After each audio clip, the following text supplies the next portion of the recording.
विद्यार्थ्यांनो, आता आपल्याला पुढचा भाग जो बघायचा आहे तो आहे इष्टिका चित्ती व घन.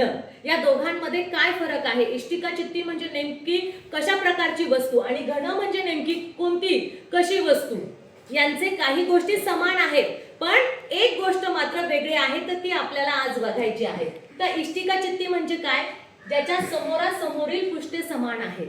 ही ज्याचे समोरासमोरील पृष्ठे. मला सांगा बरं, याची वरची बाजू तुम्हाला आणि ही बाजू, ही साइडची बाजू सारखी वाटते का? यांची लांबी आणि याची लांबी, ह्याचा आकार बघा. ह्याचा आकार फक्त एवढा आहे आणि याचा आकार केवढा मोठा आहे बघा. म्हणजे आकार बघा, ज्याच्या समोरासमोरील हा पृष्ठभाग आणि हा पृष्ठभाग हा सारखा आहे आणि हा पृष्ठभाग आणि ह्याच्या खालचा पृष्ठभाग याचं माप कसं आहे? समान आहे. म्हणजे ही आकृती जर समोरून बघितली तर कशासारखी दिसते? आयतासारखी. कशासारखी दिसते? आयतासारखी. म्हणजे मग जी आयतासारखी वस्तू दिसते, पण ज्याचे किती पृष्ठभाग आहे? 6. किती पृष्ठभाग आहे? 6 पृष्ठभाग आहेत. आणि समोरासमोरील पृष्ठभाग, हा पृष्ठभाग आणि हा पृष्ठभाग समान आहे, समान मापाचा. हा पृष्ठभाग आणि हा पृष्ठभाग समान मापाचा आहे, पण वरचा आणि खालचा पृष्ठभाग तो मात्र वेगळ्या मापाचा आहे. ही बाजू आणि ती बाजू समान आहे. तर इष्टिका चित्ती म्हणजे काय? समोरासमोरील पृष्ठे समान. म्हणजे समोरून बघितल्यास ती वस्तू आपल्याला आयताकृती दिसते. याला 6 पृष्ठ आहेत, 8 शिरोबिंदू आहेत आणि 12 कडा आहेत. किती पृष्ठ आहेत? 6. किती पृष्ठभाग आहे? 6. आणि कडा किती? 1 2 3 4. 4 ह्या खालच्या 4 आणि बाजूच्या 4 कशा झाल्या?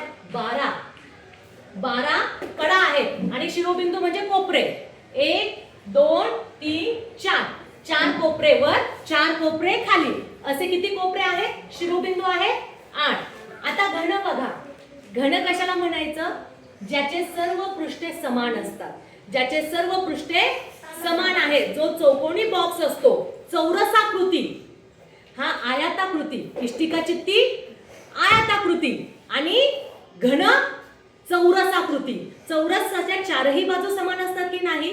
मग त्या चौरसासारखाच जो समोरासमोरील सगळ्या बाजू, नुसतं समोरासमोरील नाही तर सर्व चारही बाजू, चारही पृष्ठभाग समान असतात, त्याला काय म्हणतात? घन. जसा ठोकळा असतो की नाही, डायस तुम्ही फासा असतो ना, फासा कसा चारही बाजू कशा असतात त्याच्यासारख्या, तर तो काय आहे? घन आहे. चौरसाकृती आकृती जर आली तर ती घनाची, आणि आयताकृती जर आकृती आली पण ज्याचे 6 पृष्ठभाग आहेत, 8 शिरोबिंदू आणि 12 कडा आहेत, तर ती इष्टिका चित्ती. आणि घनाची कोणती? जो ज्याच्या समान बाजू आहेत, सगळे पृष्ठभाग समान आहेत, हा झाला घन.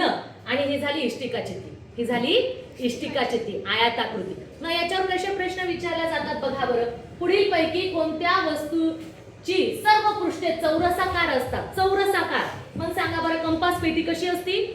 लंबी असते की नाही? आयताकृती. फासा कसा असतो? चारही बाजूने समान. चौरसाकृती म्हणजे तो काय आहे? चौरसाकृती म्हणजे घन आहे. चौरसाकृती म्हणजे काय आहे? घन आहे. आता वीट कशी असती? आयताकृती, लंबी, बरोबर आहे. त्याच्या समोरासमोरील बाजू समान असतात. आणि काडेपेटी, आग पेटी, माचिसची पेटी, त्याच्या समोरासमोरील बाजू समान आहेत. कंपास पेटी, काडेपेटी आणि वीट ही काय आहे? इष्टिका चित्ती. समोरासमोरील बाजू समान. पण फासा जो आहे तो चौकोनी असतो. तो काय असतो?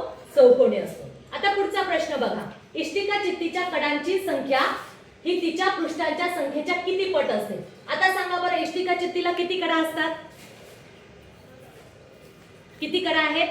किती बाजू आहेत? 12. किती आहेत? 12 कडा आहेत. आणि पृष्ठांची संख्या 1 2 3 4 5 आणि खालची किती झाली?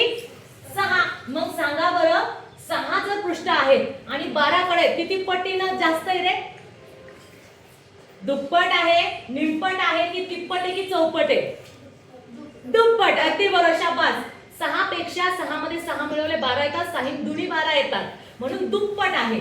मग आपला हे काय आहे? ऑप्शन 2, दुप्पट. हे लक्षात ठेवायचंय तुम्हाला. काय आहे? त्याच्या जे पृष्ठभाग आहेत ते 6 आहेत आणि कडा 12 आहेत. पृष्ठभागापेक्षा कडा ह्या दुप्पटीने जास्त आहे, दुप्पट आहे. कडा दुप्पट आहे. मग अशा प्रकारची प्रश्न जर तुम्हाला विचारली तर त्याची उत्तरं तुम्हाला सांगता आली पाहिजे. ठीक आहे.